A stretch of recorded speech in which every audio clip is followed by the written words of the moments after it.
Ja, guten Tag, Herr Strasser. Wie geht es Ihnen? Es hat mich sehr gefreut.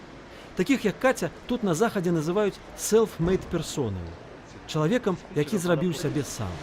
Скончивши факультет міжнародних дочинень БДУ і пройшовши у Німеччині магістерську програму на тему європейської інтеграції, яна на власний страх і ризику приїхала 3 роки тому у європейську столицю.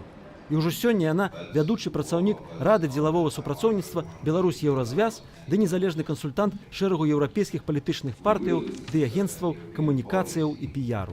Але ўсё ж асноўнае месца ейнай дыслакацыі – Еўрапарламент.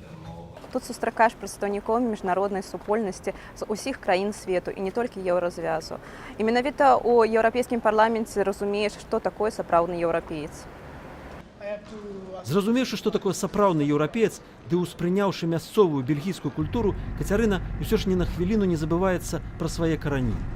Брюссель вельмі зялёны горад, шмат паркаў. І заўсёды, калі я еду на працу ці з працы ў аўтобусе, гляджу ў акно, заўсёды згадваю свой родны Менск.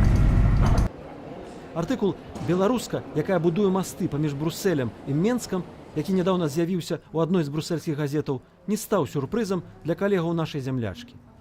And quickly found her feet. I found her to be a very diligent and efficient colleague.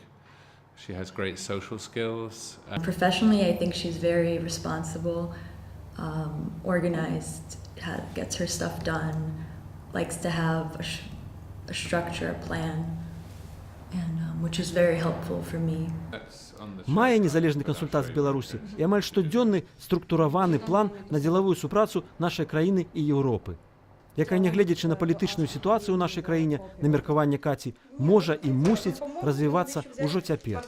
На жаль, не ўсе беларускія прадстаўнікі дзелавых колаў сёння разумеюць, што такое супрацоўніцтва з ЕС гэта не толькі выклікі, у тым ліку і эканамічныя, але у перспектыве гэта прынясе вельмі вялікія перавагі.